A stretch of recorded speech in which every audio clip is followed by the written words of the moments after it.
ಕನ್ನಡ ಚಿತ್ರರಂಗದಿಂದ ವಿನೋದ್ ರಾಜ್ ಅವರು ದೂರ ಉಳಿದಿದ್ದಾರಾ? ಅಥವಾ ಕನ್ನಡ ಚಿತ್ರರಂಗ ಅನ್ನುವಂತಹ ಕುಟುಂಬ ವಿನೋದ್ ರಾಜ್ ಅವರನ್ನ ದೂರ ಇಟ್ಟಿದ್ಯಾ ಅನ್ನುವಂಥದ್ದು ಖಂಡಿತ ಸರ್? ಇಲ್ಲ. ಆ ಕುಟುಂಬ ನಾನು ದೂರ ಇಟ್ಟಿಲ್ಲ.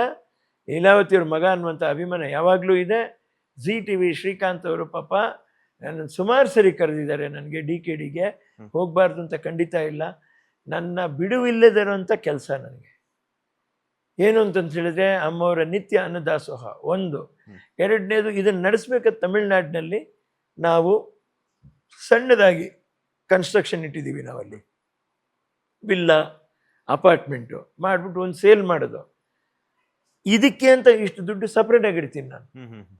ಆಮೇಲೆ ಮನೆ ಖರ್ಚಿಗೆ ಅಂತ ಸಪ್ರೇಟಾಗಿ ದುಡ್ಡು ಫಿಕ್ಸೆಡ್ ಡೆಪಾಸಿಟ್ ಎಲ್ಲ ಹಾಕ್ತೀನಿ. ಆ ಅರ್ಧ ಬಡ್ಡಿಲಿ ಜೀವನ ಮಾಡ್ತಾ ಇರೋದು ನಾವು. ವರ್ಷಕ್ಕೊಂದ್ಸರಿ 47 ಲಕ್ಷ 46 ಲಕ್ಷ ಆದಾಯ ತೆರಿಗೆ ಕಟ್ಬಿಟ್ಟು ಆಡಿಟ್ ಫೀಸ್ ಕಟ್ ಮುಗಿಸ್ಬಿಟ್ಟು ಮಿಕ್ಕಿದ್ದಿಂದ ನಾನು ಖರ್ಚಿಗೆ ಇಟ್ಕೋತೀನಿ. ಅದರಲ್ಲಿ ನಾನು ಏನು ಮಾಡೋಕ್ಕೆ ಸಾಧ್ಯ ಅದನ್ನು ಮಾಡ್ತಾ ಬರ್ತಾ ಇದ್ದೀನಿ. ಓಕೆ, ಈಗ ರಿಯಾಲಿಟಿ ಶೋಗಳಿಗಂತೂ ಓಕೆ ಬೇಡ ಅಂತ ನಿರ್ಧಾರ ಮಾಡಿದ್ರೆ, ಬಿಕಾಸ್ ಯಾಕೆಂತಂದ್ರೆ ಅಮ್ಮನವರ ಸ್ಮಾರಕದ ಮುಂದೆ ನಿತ್ಯ ಅನ್ನದಾಸೋಹ ಅಂತ ಹೇಳಿದ್ರೆ. ಅದ್ರ ಜೊತೆಲಿ ಹಾ.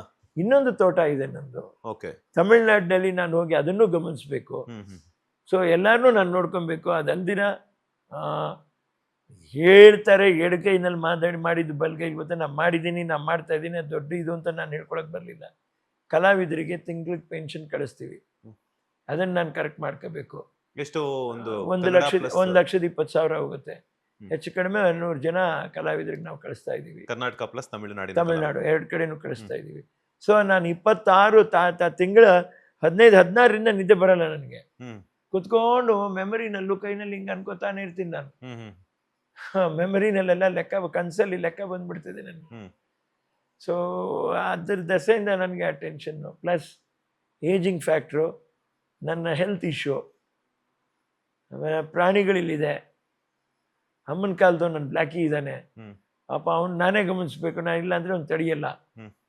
ಆಗಲಿ ನಾವು ಮಾಡಬಾರ್ದು ಅಂತಿಲ್ಲ.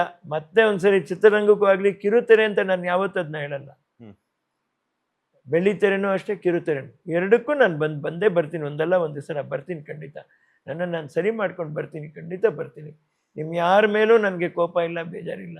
ಬರ್ಲೇಬೇಕು ಸರ್, ಯಾಕಂದ್ರೆ ಬರ್ತೀವಿಪ್ಪ. ವಿನೋದ್ ರಾಜ್ ಅವರ ನಟನೆಯನ್ನ ನೋಡೋದಕ್ಕೆ, ಡ್ಯಾನ್ಸ್ ಅನ್ನ ನೋಡೋದಕ್ಕೆ ಕನ್ನಡಿಗರು ನಿಂತಿದ್ದಾರೆ. ಹಾಗಾಗಿ ಏನ್ ನಮ್ ನಟನೆ, ಏನ್ ನಮ್ ಡ್ಯಾನ್ಸು. ಮುಂದಿನ ಪೀಳಿಗೆ ಚೆನ್ನಾಗಾದ್ರೆ ಅವ್ರ ಹಿಂದೆ ನಾವು 3 ಏಟು ಹೊಡ್ಕೊಂಡು ಕುಣ್ಕೊಂಡ್ ಬರ್ತೀವಿ. ಹೋಗಪ್ಪ.